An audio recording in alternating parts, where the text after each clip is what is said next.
Welcome to this week's episode of Operation Support Local. I'm your host, Derek Fage, and I don't know about you, but I cannot wait to get back to watching live sports here at TD Place. I'm so looking forward, especially to our Ottawa 67s returning to play. Should be another exciting season. And I have another exciting show for you this week. We're going to talk about so many different things, and we're going to start off with a great story where Darlene Collin's family business, like so many other businesses, has been impacted by the pandemic, and she had to shut down completely. However, that gave her an opportunity to use her skills in marketing and web design to help her local community. What she decided to do was absolutely amazing, and this became the birth of My Local Markets. I say, let the farmers farm because they were busy, they were working, and they didn't have their foreign workers in that were helping them, and they just got slammed. They didn't have online access, they didn't have online websites. I was like, okay, well, I'm going to pick a few people and I'm going to build a website for them. That's what I'm going to do with this time off. And then I was like, I'm never going to be able to help anybody doing that. And that's when I was like, I'm going to build one website and I'm going to sell all of their things for them. So there'll be no risk for them. They won't have to pay me to do the work because I will list the items and sell them myself, and I'll just let them farm and I'll sell. And we thought it was going to be a very temporary thing.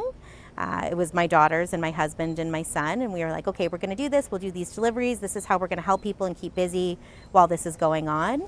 And our first week, we got 22 orders, and that was April. So the website was live April 17th. That week, we got 22 orders. The following week, it was 80, and it just climbed very, very rapidly.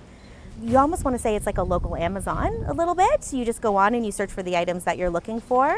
They're identified by vendor as well as by products. They'll say local vegetables or bakery or gifts and these types of things. You add to cart and you check out. And that's it. So everything goes into one cart. And that was really important. I did try to help out some of the farmers markets in getting online.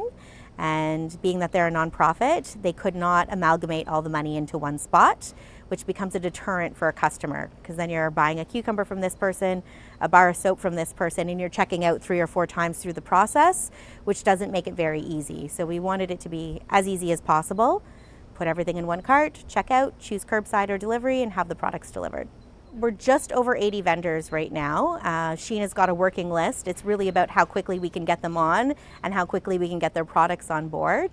But we're going to keep growing. We don't exclude anybody. So you might find, 17 different versions of bath bombs because really this is about being as collaborative as possible and including everybody and just helping them get their brand out into the market in another avenue. So today we have 5 drivers coming, and we've split the orders over 2 days. We a little bit less for today because you guys were coming, but they will come and they pick up their orders, usually about 14, 15 orders per driver. And these are the drivers. Several of them used to be my technicians for our fire protection company. One has been with me for over 10 years, so we've been able to hire some of them back, at least on a part-time basis right now, which has been wonderful. And they pull up in half-an-hour intervals and get their orders loaded into the vehicle and off they go.